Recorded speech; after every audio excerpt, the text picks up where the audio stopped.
Hello, Cornerstone Kids. I am so glad you are here with us at Cornerstone Kids Online. We have some great things planned.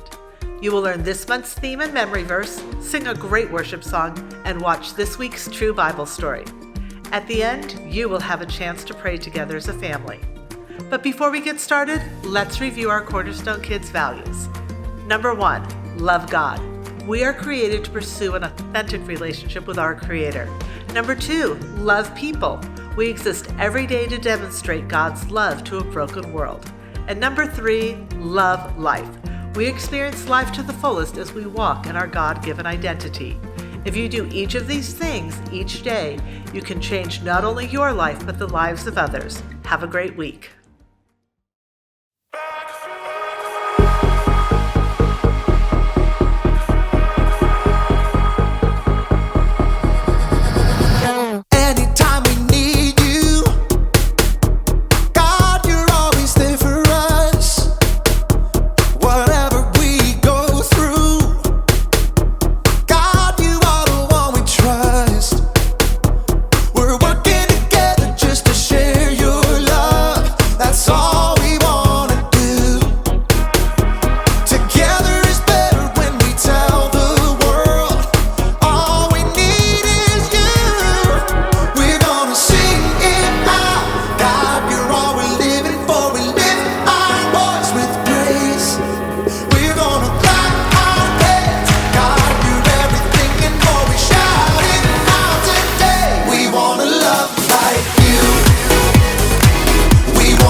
The Bible, it's 66 books of history, stories, letters, and poetry that fit together to form God's one big story. The epic adventure of how He created us and loves us so much that He made a way to rescue us. As we travel through the Bible, from Genesis to Revelation, we discover people who met God and found their lives changed forever. Now, for an amazing story. Inspired by the book of Genesis, chapters 12 and 15. When Adam and Eve turned away from God and broke the loving rule God had given them, sin had entered the world. People no longer had a perfect relationship with God or each other. I wish you weren't my brother. Their family grew. Tribes and cities began to fill the earth, but almost no one followed God. People looked out for themselves instead of each other. During this time, though, one man did walk faithfully with God. Noah. Yes, God? People have filled the earth with their harmful acts. I'm going to put an end to it. God instructed Noah to build a huge boat. I'm going to bring a flood on this earth, but I'm going to make my covenant with you. God told Noah to bring his family and 2 of each animal aboard the boat so that they would be saved. Then rains came and washed over the earth for 40 days. And when the waters finally receded and new life began to grow again, Noah and his family returned to dry ground. Thank you, Lord. Then God set a rainbow in the sky and promised to never again flood the earth. Noah's family grew, and once more people began to fill the earth. Few of them listened to God, though. They had no room for God's love in their hearts, wishing only to put themselves first. In the midst of all this, God still had a plan to show deep, deep love to people. He chose a man named Abram who lived in the land of Haran with his wife, Sarai. Abram. Who is it? It must have been a surprise for Abram to discover that the God of the entire universe wanted to speak with him. But Abram couldn't deny the compelling, loving voice that called him. Go from your country, your people, and your father's family. Go to the land I will show you. But I'm 75 years old. Why would I leave everything that I know? I will make you a great nation, and I will bless you. I will make your name great. You will be a blessing to others. All nations on earth will be blessed because of you. God wanted to tell a story through Abram's family so that people across all time could see God's love for them. But Abram must have been filled with questions.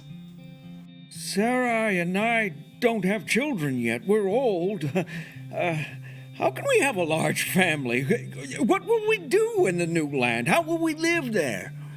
God gave no answers, except for God's presence, full of peace and love. All right, God. We'll go. Abram and Sarai, later called Abraham and Sarah, packed up all they had: chests and boxes, platters and blankets, sheep and cattle and goats. Oh, Abram, I hope you know what you've heard. God called us. I can't tell you how, but I know. His voice, it was so full of love. But me have a baby. Just look at my wrinkles. So Abraham and Sarah and their whole household set out on a very long journey. They covered almost 1,000 miles until they reached the land of Canaan. Here! This is it! Maybe so, but I'm still not sure about the baby part. The land opened up before them, wide and rolling. Abram found a tree in Moreh that branched overhead like a sheltering roof. God? We're here. We came all this way. What now? I will give this land to your family who comes after you. Thank you. I just needed to hear that again. Carefully, Abraham piled up stones to form an altar in honor of God. This will stand as a reminder of all that you've promised, Lord. Over the years, Abraham and Sarah made their home in this new land. Abraham made some wise choices and some poor ones, but still, God blessed them with some very good things. I won't say this necklace isn't beautiful, Abraham, but what good is silver and gold if we've got no one to give it to? You know, God promised us a family. Years ago. You really think I can have a child now? I know it seems impossible, but... That night, the Lord appeared to Abraham in a vision. Do not be afraid. I am like a shield to you. I am your very great reward.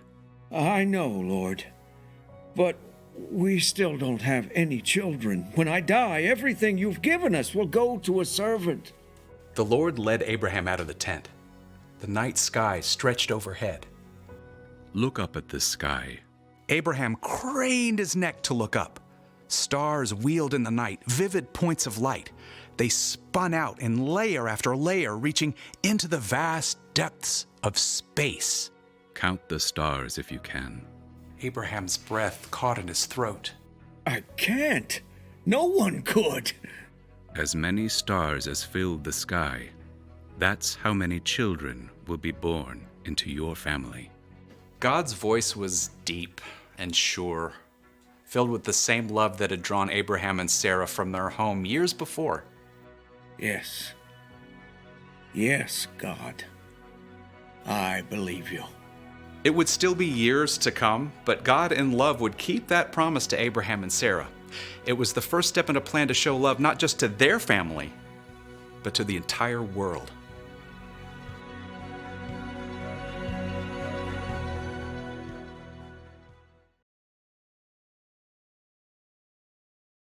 Welcome to Story Lab. This week, we're talking about trust, while we also take a look at a story of a couple who may win the award for the oldest new parents ever. Oh, and wait for this. Wait for it.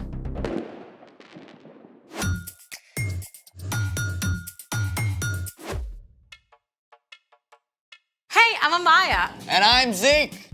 And this week, we're talking about trust, which is putting your confidence on someone you can depend on. But how do you know who you can depend on? Well, I think the best way is to look up. What do you see? The ceiling? No, imagine that we're outside.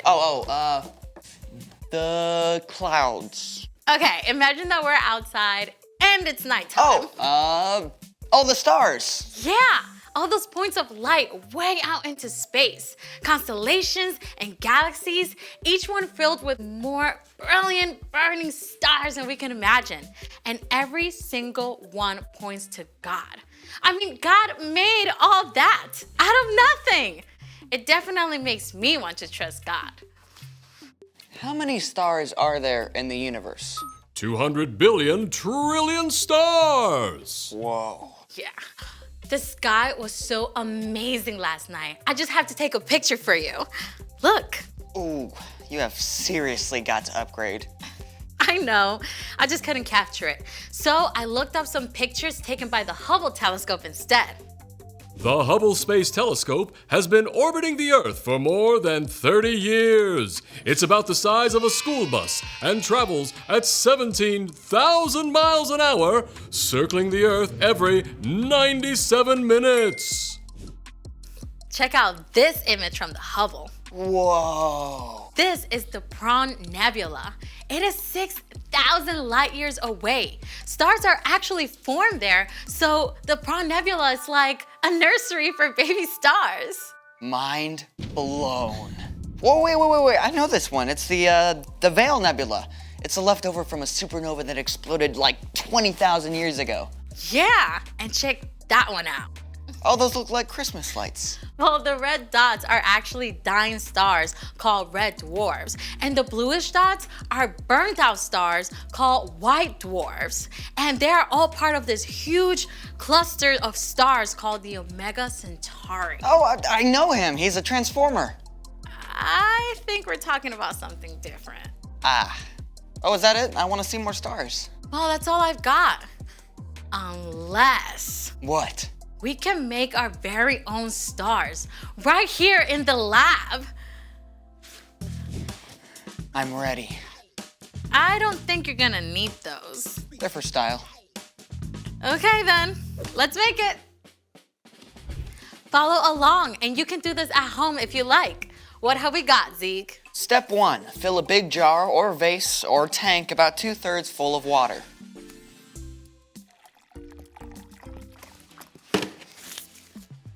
Step 2, pour oil into a small bowl. Or 2, or 3.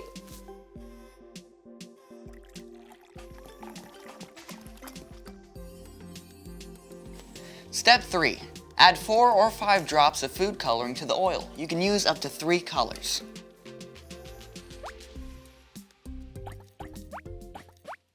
Step 4, whisk the food coloring with the oil. It's a little latte, a really oily latte. Okay, pour. Wait for it.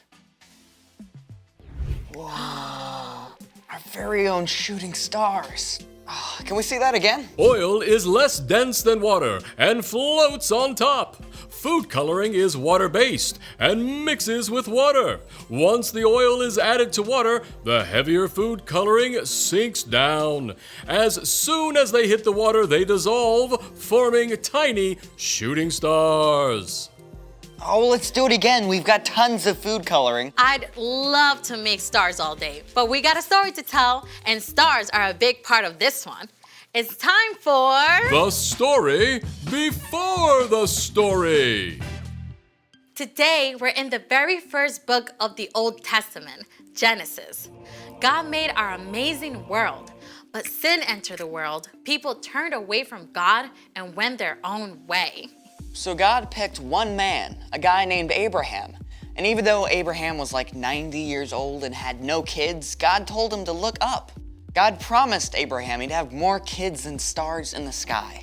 Yeah, and the whole entire world will be blessed through Abraham's family. But Abraham and his wife, Sarah, they waited for years and years, and they still didn't have kids. Which is where our story starts. We're ready. Hey everyone, I'm Brian. It's amazing how all of creation can talk to us about God. You know, after God told Abraham that he and Sarah would have more kids than there are stars, I bet they went outside at night a lot more.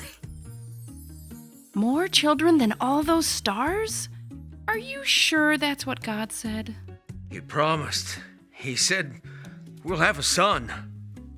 God's promise was clear, but Abraham and Sarah spent years staring up at those stars, waiting and wondering.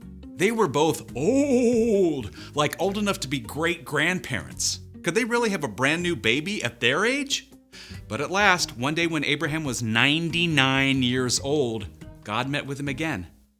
It was the very hottest part of the day, and Abraham was sitting in the shade of his tent when he saw 3 strangers approaching. Abraham knew right away they were visitors from heaven. He went to greet them and bowed low to show them honor. My Lord, if you are pleased with me, don't pass me by. Let me get some water so you can wash your feet and rest under this tree. Let me get you some food to give you strength, and then you can go on your way. All right, do as you say. Now, making a fancy meal back then was a lot more than just heating something up in the microwave. Abraham found Sarah in the tent and asked her to bake bread. And then he picked the best calf from his herd and asked a servant to prepare it.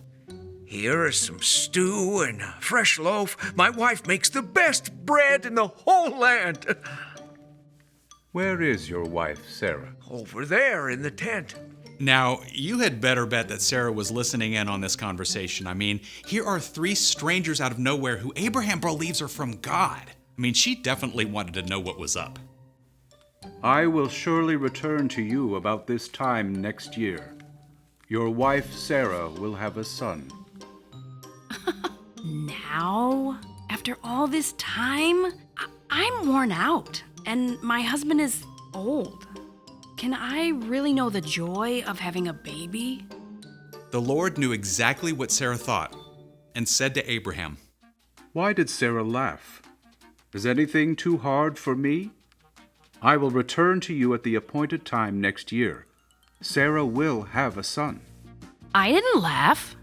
Yes, you laughed. Oof, Sarah seriously got called out there, but God wasn't angry with her. God was gracious to Sarah, and Sarah did become pregnant, and after some time, she gave birth to a baby boy. God has given me laughter. Actually, everyone who hears about this is going to laugh along with us. I'm so old, but here I am taking care of a baby. What should we name him? What about Isaac?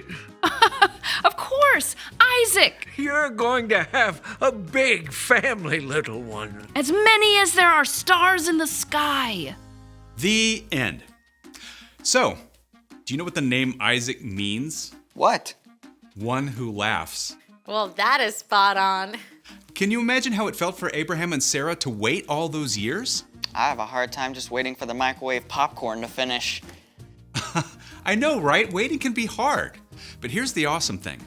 God is always trustworthy. God promised Abraham that the whole world would be blessed through his family. And it took hundreds of years, but the whole world was and is blessed because of one of Abraham's descendants. You know who I'm talking about? Yeah, Jesus. You got it. You can trust God all the time, especially when you're having to wait. Thanks, Brian. So, what is our part in the story? Well, maybe you're having to wait for a broken arm or a sprained ankle to heal. You can trust that God is still with you, and God still loves you, and you can ask for God for the patience to keep waiting. I remember when I had to wait forever when my mom said she'd get me my phone. I guess I could have trusted God more instead of just asking her, can I have my phone yet? Can I have my phone yet? Can I have my phone yet? Can I have my phone yet? Okay, yeah, we get it. Sorry. I actually had to trust God yesterday. My dad promised to play tennis with me after he got home from work, but then he had a video call that took over an hour.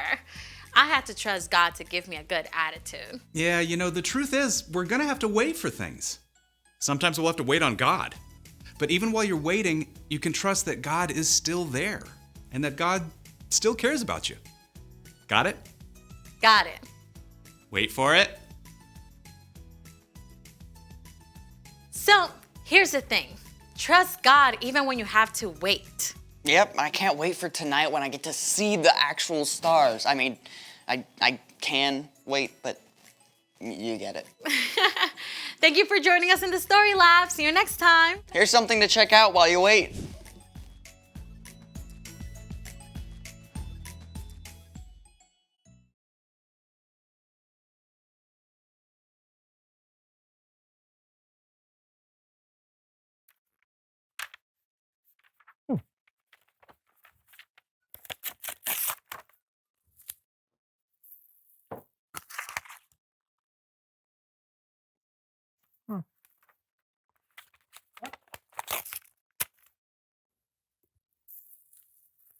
Wait, what are you doing? I'm eating breakfast. These recipes do not taste good, though. I think you're supposed to cook the recipes. Yes! That's brilliant, man. Cooking the book, coming up. No! No! John!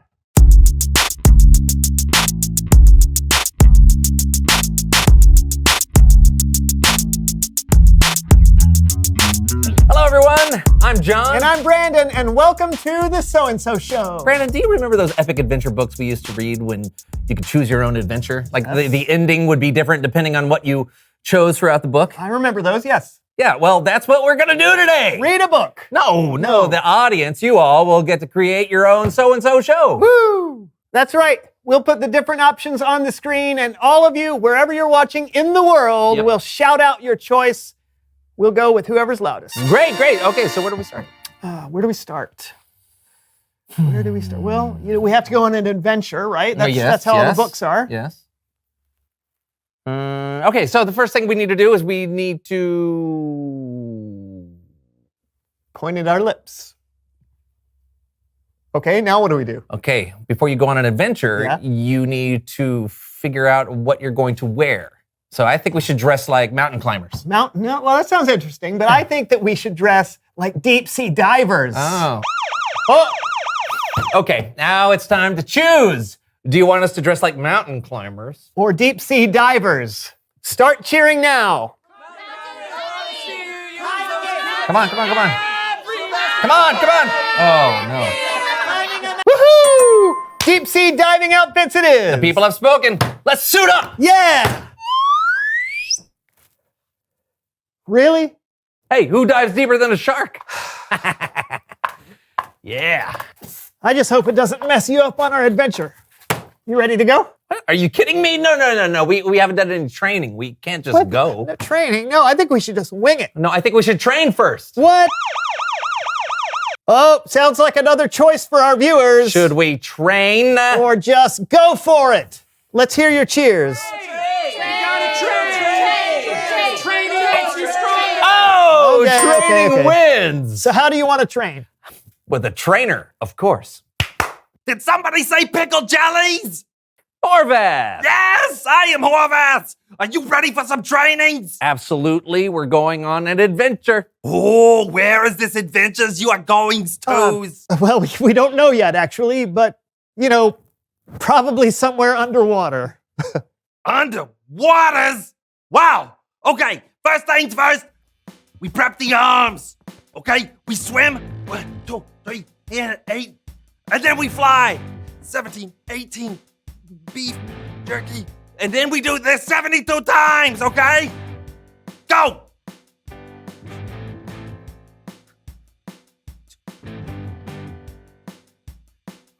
Feel the burn!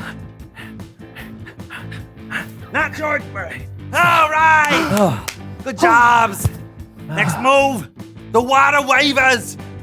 Are you ready? Here we go. Grab your nose.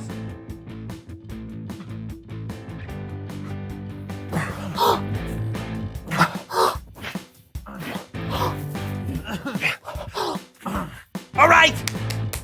Now it's time for the leggies. Ready? Hands on hips. Go.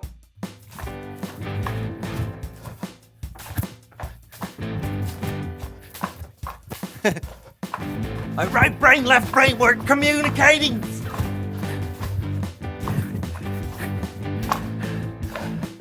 Whew. All right, training's over. Thanks, Horvath. Horvath, that's me. See you all later. Clap, clap. All right. Well, I think we're ready now. We just need them to decide where we're going on our adventure. Well, I'm assuming they'll choose something obvious like diving by the Great Barrier Reef. Oh, yeah. It's not like they'd say something ridiculous like climbing Mount Everest. Now, why would you even... Oh, man. Where's our adventure? The Great Barrier Reef? Or Mount Everest? Shout out your choice. Everest! Everest! Everest! Do we have to? Well, we can't back down on our promises now, so Mount Everest, here we come! Let's go climbing to Mount Everest. You had to suggest deep sea diving outfits. You had to suggest Mount Everest? It's Bible story time with Callan.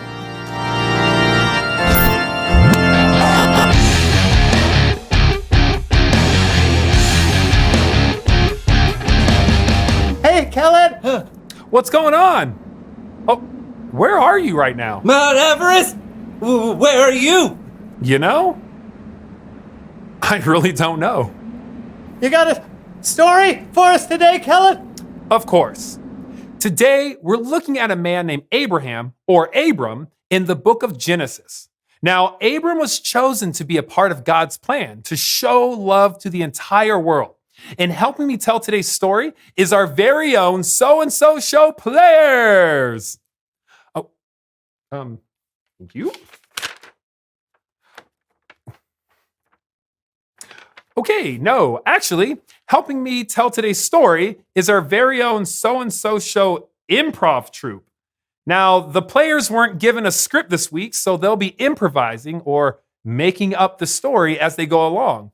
And that sounds interesting. Let's give them the benefit of the doubt. The So-and-So Show improv troupe. Here goes. One day, God spoke to Abram and said, "Go from your country, your people, and your father's family. Go to the land I will show you." God told Abram and his family to leave his home and just go, without really knowing where. So Abram had a choice to make. Let's see what he did. Listen, the Lord has asked us to go, Where? everyone. Sorry. Where? Yes, where? Don't know. Well, now what should we do? I don't want to leave. Sarai, my wife, Lot, my nephew, let us build a log cabin on this land and live forever. Wonderful! I love you, Uncle Abram. No. That's not what happened. But I can see how you might think that. Leaving your home to go somewhere you weren't familiar with would be a hard choice to make. But maybe if you had all the information, that would help. So God told Abram to go, but God also gave Abram a promise. God said, I will make you into a great nation and I will bless you. All nations on earth will be blessed because of you. So Abram's family didn't stay. Oh, yes. Of course, Lord. We will go just as you say. I'll start packing. I love you, Uncle Abram. It's this way. Abram believed and obeyed God. Even though they had lived in their homeland for many, many years, Abram took his entire family and their possessions and animals and left for the land that the Lord promised them. Can you imagine what that must have been like? So here's what happened next. Maybe.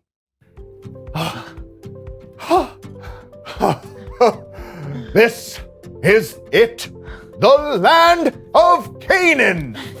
It's beautiful. Come on, everybody. I love you, Uncle Abram. What should we do now that we are in the promised land? 2 words. Dance party.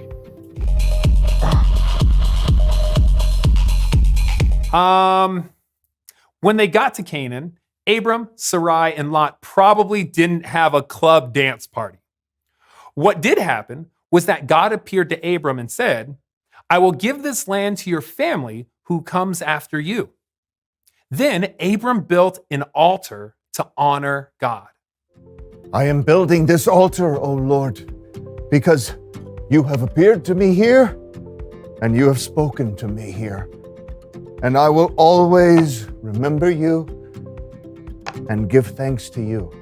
God had told Abram that he would have a huge family. But at that time, Abram and Sarai, well, they didn't have any children. So, sometime later, God spoke to Abram again. God said, look up at the sky. Count the stars if you can. 2, 4, 6, 8. There's no way that I could count them all. There's just too many. Then God said, that's how many children will be born into your family. So now, Abram's got another choice to make. Does Abram trust God and believe what God has in store for his future? Or does he not? Now, hopefully, you're about to find out. I'm going to have more people in my family than I can count? Oh, wow. That's just crazy talk. That's just not possible. But then, well, God is, God. So that's a lot of kids. Am I going to have to change all those diapers?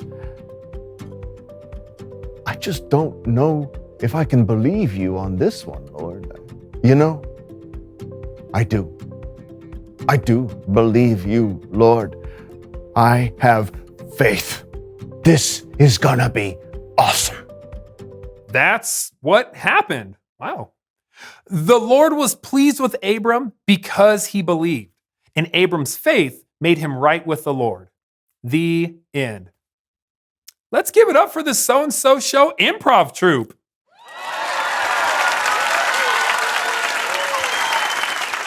That's amazing. God said that the whole world would be blessed because of Abram's family. That's a pretty big promise. It sure is. It was all a part of God's amazing plan to show love to the world. And did God keep the promise? Yes. When they were very old, God gave Abram and Sarai a son. And from that son, their family grew and grew and grew and eventually became the nation of Israel. And many years later, Jesus was born into that family. Jesus was the ultimate fulfillment of God's plan to love and bless the whole world. And guess what? What? We get to be a part of God's plan today, too. Once Jesus gave his life for us, he made a way for anyone who believes in him to be a part of the family of God. Abram's family is still growing and growing and growing as more people believe in Jesus and share God's love with the world. That's amazing. Thanks, Kellen. Anytime. Okay, see, wow, that was an epic plan God had. Yeah, I'll say. Hey, which reminds me, reveal the question. Oh, yeah. When have you made a plan? Yeah, just like God made a plan to love the world, I bet there are times you've made a plan to show love to people you care about. Yeah, like surprising someone with a gift. Or helping a friend out at school. Or celebrating someone on their birthday. Yeah, these are all great ideas. So when have you made a plan? Hey, this was a good show. Yeah. I guess we should wrap up and go home, huh? Yeah, unless you want to go back to Mount Everest. No! Oh, I said it. Go ahead. If you say so, I'm Brandon. I'm John. And we'll see you at Mount Everest. Mount Everest, the highest point in the world. Is it? I think so. Oh. Is it hard to climb? Hit that shark out there? No, it's super easy. Oh.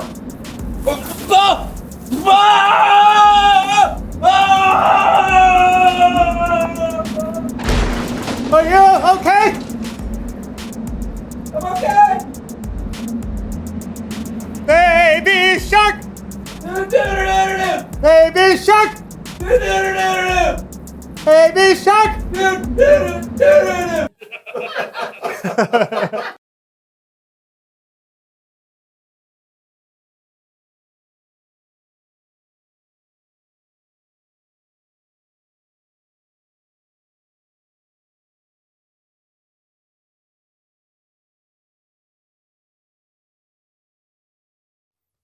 Okay, we're gonna do some trust balls now, all right?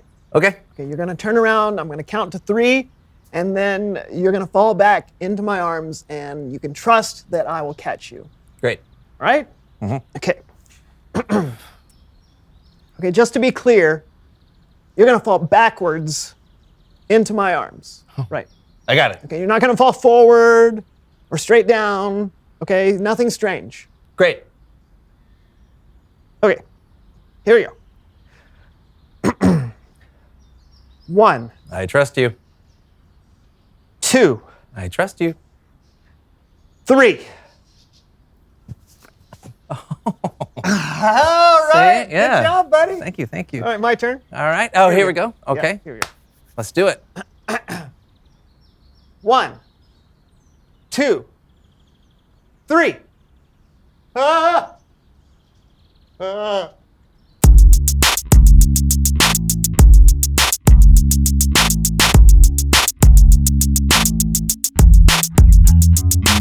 Hello, everyone. I'm Brandon. And I'm John. Welcome to the So-and-So Show. What do we have today on the show, Brandon? Oh, just your average, ordinary. Ladies and gentlemen, children of all ages, later today on the So-and-So Show, our circus comes to you. You don't want to miss it. Trust us. Wait, what? Did he say the circus is coming here? That's what I heard. That's right. Right here on the So-and-So Show, you'll see a circus that isn't to be missed. Stronger than ever. Flying higher. More thrills. Trust us. This can't be true. It's true. Trust us. You'll just have to wait. Okay, now I'm excited. Me too. What should we do? I guess we'll just wait for the circus. Yeah.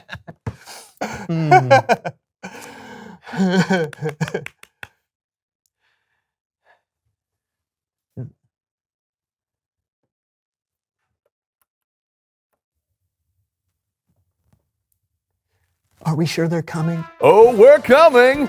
We are the self-proclaimed greatest show on earth. Trust us. All right.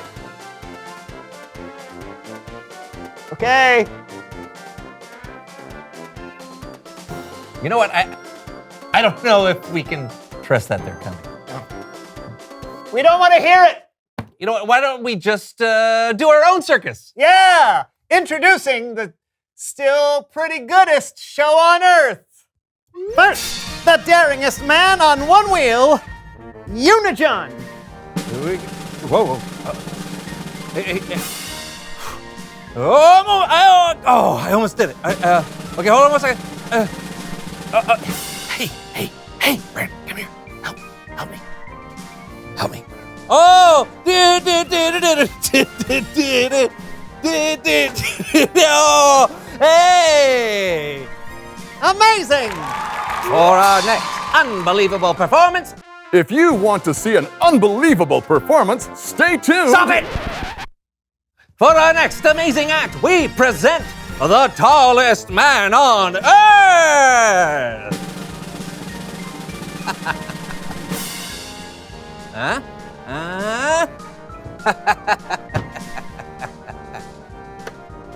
Hit it!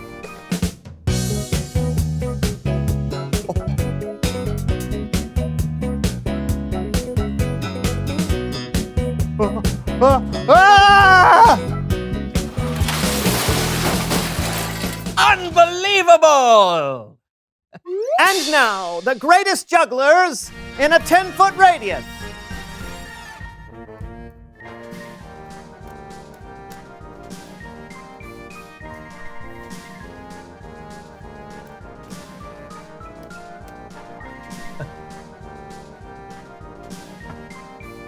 Time to up our game, juggling eggs.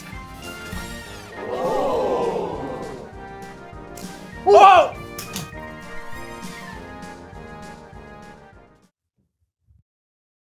Next. So I'd say our circus has been pretty incredible so far. You would? But do you really go to the circus just for the acts? But the circus will come to you later in... You also go to the circus for the food. Peanuts! Cotton candy. Popcorn! But the best thing of all, funnel cake! You may be asking, how do you make a funnel cake? Well, you need a cake. And a funnel. And then you just shove the cake through the funnel. Yeah, onto a plate. Exactly. Okay, here we go. Are we doing it? Making a funnel cake. Yeah. Okay. Oh, perfect. Oh yeah, you're really gonna have to. Okay, You go. Hold on. All right. I mean, I can try. Yeah. Oh, there it is. Yeah. Got it? Yep. Okay, here, you need this? No. Okay. Okay.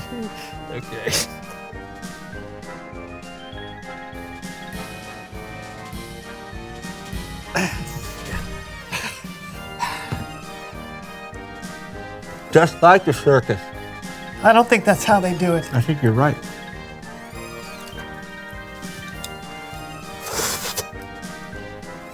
It's Bible story time with Kellen.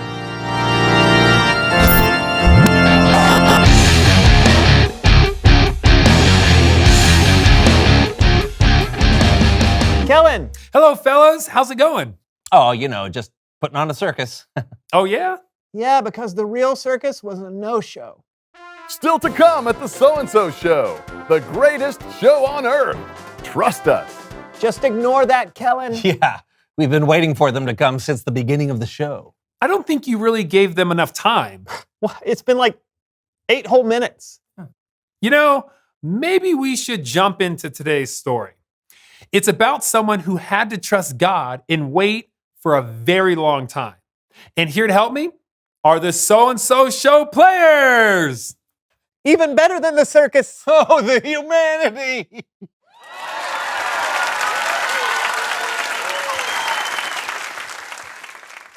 Our story today comes from the book of Genesis. In Genesis, we read about a man named Abraham. God made a promise to Abraham that he would have more descendants than the stars in the sky, and that the whole world would be blessed through his family. But at the time, Abraham and his wife Sarah didn't have any kids. Plus, they were already very old. So they waited and waited and waited some more. Sometime later, the Lord appeared to Abraham in the form of 3 men. Whew! Whoa, it's hot. My sweat is sweating. Yeah. Oh man, it's definitely the hottest part of the day. Well, that looks like 3 men over there. But where do they come from? Wait a Mesopotamia minute. Gasp. That's the Lord. Lord. Hi. Look. If you're pleased with me, don't leave, huh? It's hot. But hey, here, I'll go get you some water, huh? Yeah, some water, right? That you can wash your feet. And there's a tree right there that you can sit under, get some shade, and some food. I bet you're hungry, huh? I bet you're hungry. I'll go get you some food, and then you can get your strength back, and then you can go on your way, huh? Right? You travel all this way just to see me. I want to do this for you, huh? Okay, all right. So don't go anywhere, huh? I'll be right back. Don't leave. Sarah? Sarah! What? We have guests. Get 36 pounds of our best flour and make some bread. Okay. 36 pounds. While Sarah made the bread, Abraham went and had a calf prepared. He brought some butter and milk and the calf to the 3 men who he knew was the Lord, and they ate together. It's good, huh? Where's Sarah? She's over there. In the tent. I will surely return to you. About this time next year, your wife Sarah will have a son.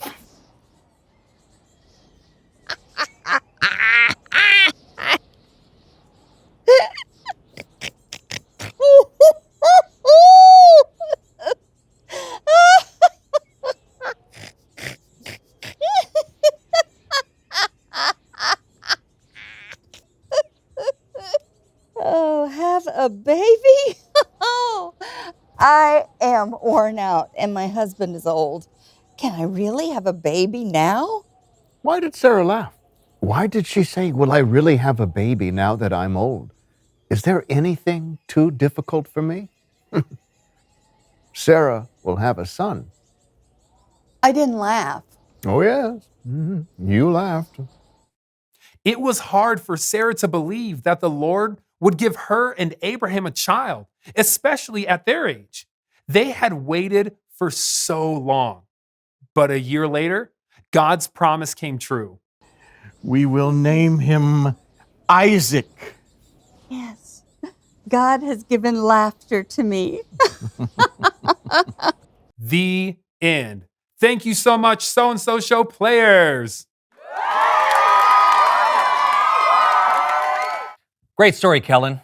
How old was Abraham when Isaac was born? He was 100 years old. 100 years old. Wow.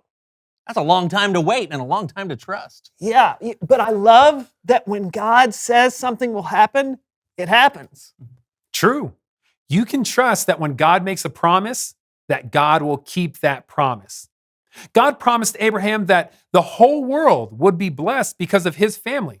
And years later, one of Abraham's descendants, Jesus, was born. Wow. Wow is right. Hey, thanks, Kellen. We'll see you next time. Later, guys. 100 years old. Wow. Yeah, you said that already. Yeah, I mean, we couldn't even wait 8 minutes for the circus. Imagine if we had to wait for something big. Yeah. 100 years old. Wow. Right. Reveal the question. Oh, when have you had to wait for something big?